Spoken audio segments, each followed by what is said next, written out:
আসসালামু আলাইকুম বন্ধুরা, আজকে আমি নিয়ে আসলাম আমাদের সিলেটের খুব জনপ্রিয় একটা খাবার। দেখো, আমি ছোট ছোট আলুগুলো কেটে আমি মলা মাছের শুটকি দিয়ে রান্না করব।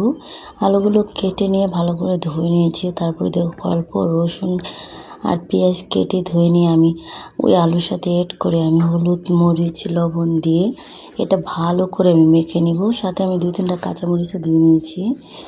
দেন আমি এখন কি করব জানো, এখন আমি চুলায় প্যান বসিয়ে দিয়ে এখানে আমি শুটকিগুলো, দেখো আমি শুটকি মাছগুলো লাল লাল করে ভেজে নেব। দেখছো, লাল লাল করে ভেজে নিয়ে এখন আমি তরকারিটা বসিয়ে দিয়ে তরকারির মধ্যে আমি শুটকিটা দিয়ে দেন আমি চুলাটা ধরিয়ে দিলাম। এখন দেখো, চটকি তরকারিটা বলক আসার পরে আমি কিছুক্ষণ আরও জাল করব, যতক্ষণ পর্যন্ত আলু সিদ্ধ না হয় আর একটু হালকা তো জল শুকাবে। তারপরে দেখো, যখন তরকারিটা প্রায় হয়ে গেছে তখন আমি ধনিয়া কুচি দিয়ে দিলাম।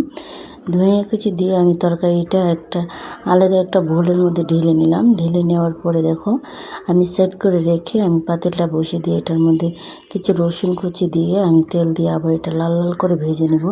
নেওয়ার পরে দেন দেখো, তরকারিটা আমি অলরেডি বাগার দিয়ে দিয়েছি। দেখো, বাগার দেওয়ার সময় আমার হাতে গরম ছেঁক লাগার কারণে তরকারিটা অনেকটাই নিচে পড়ে গেছে।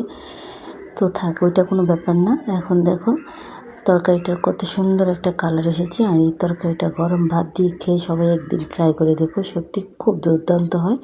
তো আমার ভালোবাসার বন্ধু সবাই ভালো থাকবে, টাটা।